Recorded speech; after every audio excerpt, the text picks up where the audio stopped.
बसंत पंचमी है, भगवान देवादिदेव महादेव का आज बसंती पुष्प से सरसों का जो फूल होता है 108 सरसों के पुष्प से भगवान शंकर का श्रृंगार किया जाता है या शिव को समर्पित किया जाता है।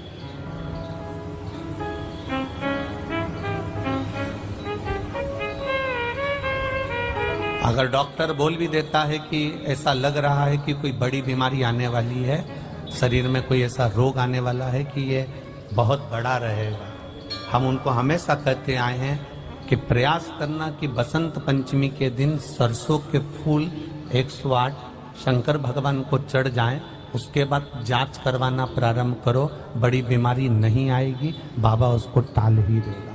उसका नाम महामृत्युंजय है, उसका नाम ही महामृत्युंजय।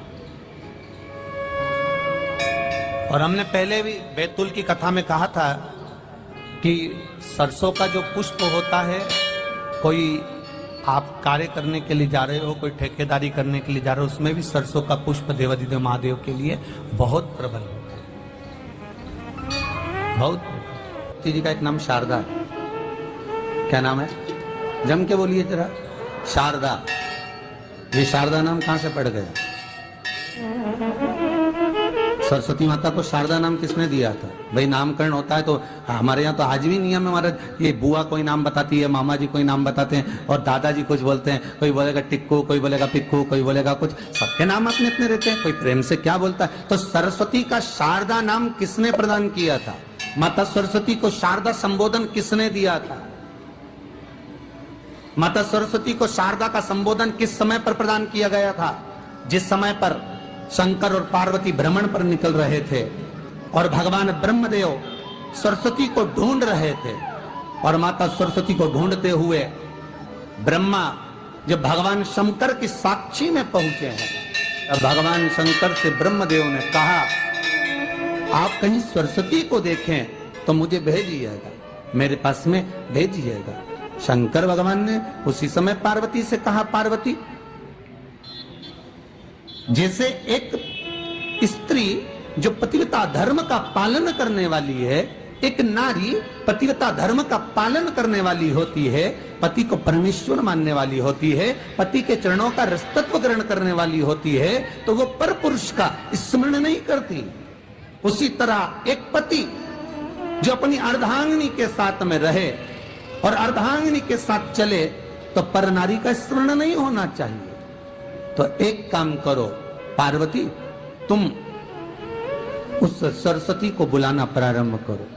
अब पार्वती जी ने कहा, सरस्वती तो मेरी बहन जैसी है, सरस्वती तो मेरी सखी जैसी है, अब मैं उसको अगर बुलाऊं, आवाज दूं, अच्छा नहीं लगेगा। तो माता पार्वती जब ढूंढते ढूंढते ढूंढते ढूंढते शंकर भगवान के साथ में भ्रमण करती करती पहुंची, तो क्या देखती हैं माता पार्वती कि एक सरोवर के पास में माता सरस्वती बैठकर सरोवर में अपना मुखाग्रविंद देख रही थी। श्वेत वस्त्र था मेरा माँ का, और बड़ी सुंदर गले में माला पहन रखी थी माता सरस्वती ने, और एक सरोवर में माता सरस्वती अपने मुख को जब निहार रही हैं, उस दर्पण के भाव में अपने प्रतिबिंब को देख रही हैं, तब उस समय पर माता पार्वती ने कहा,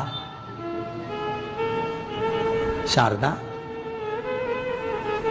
सरस्वती को लगा कि मेरा संबोधन ये किसने कहा, पलट कर देखा, सरस्वती ने कहा, पार्वती तुम?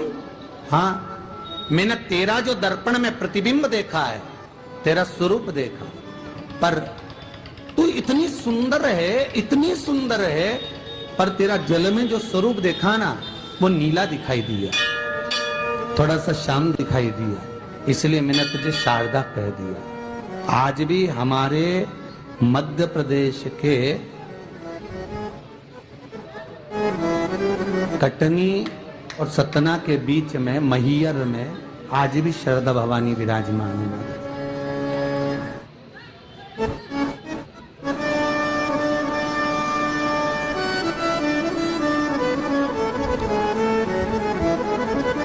धार जिले में जाएंगे तो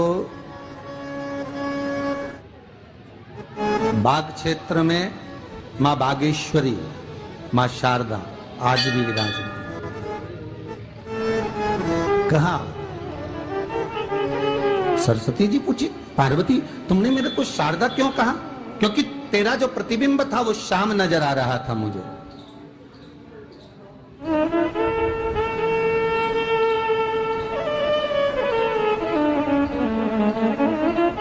उस प्रतिबिंब को देखकर मैंने तुझे शारदा का संबोधन दिया। तुम्हें ब्रह्मा जी बुला रहे हैं। सरस्वती ने कहा,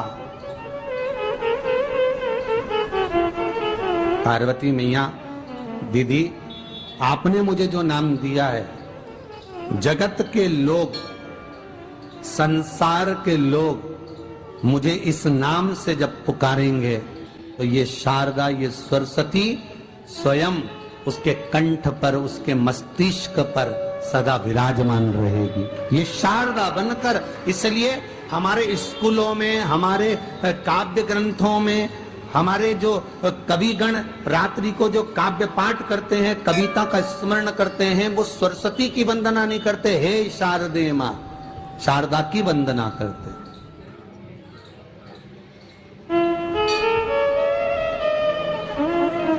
कभी आपसे कोई पूछ ले कि शारदा नाम पार्वती सरस्वती का कब पड़ा, तो आप बता सकते कि ये माता शारदा नाम कोई सहज नहीं है। मां ढूंढने के लिए जब निकली, ब्रह्मदेव के कहने पर भगवान शिव के साथ भ्रमण करती। नाम का उच्चारण कोई सहज नहीं होता। कोई देखता होगा, दादाजी ने अगर किसी का नाम कुछ रखा है तो कुछ सोच के रखा होगा, पिताजी ने अगर कुछ रखा है तो उसके मन में कुछ आया होगा तो रखा होगा, मम्मी ने अगर कोई नाम रखा है तो उसने कोई विचार कर कर रखा होगा। कोई नाम अगर किसी का रखा जाता है तो उसके अनुकूल रखा जाता है कि हो सकता है कि वो नाम की क्या उसके मन में चल रहा होगा।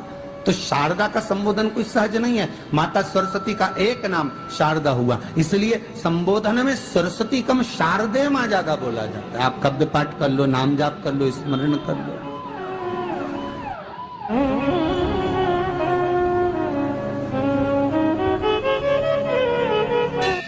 हम बच्चों से कहना चाहेंगे, छोटे छोटे बच्चों से, आप माता सरस्वती की आराधना करा करो। मेरे बच्चों से निवेदन है, कभी जिंदगी में अगर मौका मिल जाए और सरसों के फूल यदि आपके जीवन में आपको कहीं से प्राप्त हो जाए, सरसों के फूल जानते हो ना, पीला कलर का होता है सरसों का फूल, आप प्रयास करो सरसों का फूल। जिस दिन माता सरस्वती का, मेरी बागेश्वरी का जिस दिन प्रागट्य उत्सव हो बसंत पंचमी का, उस समय पर माता सरस्वती का स्मरण कर कर वो सरसों का फूल आप देव अधिदेव महादेव को चढ़ाइए। जैसे माता सरस्वती को ज्ञान दिया था, वैसा मेरा महादेव आपको भी ज्ञान दे। वो सरसों का फूल आप देव अधिदेव महादेव को समर्पित। कई जगह पर आम के जो झूमर होते हैं वो, कई जगह पर सरसों का पुष्प।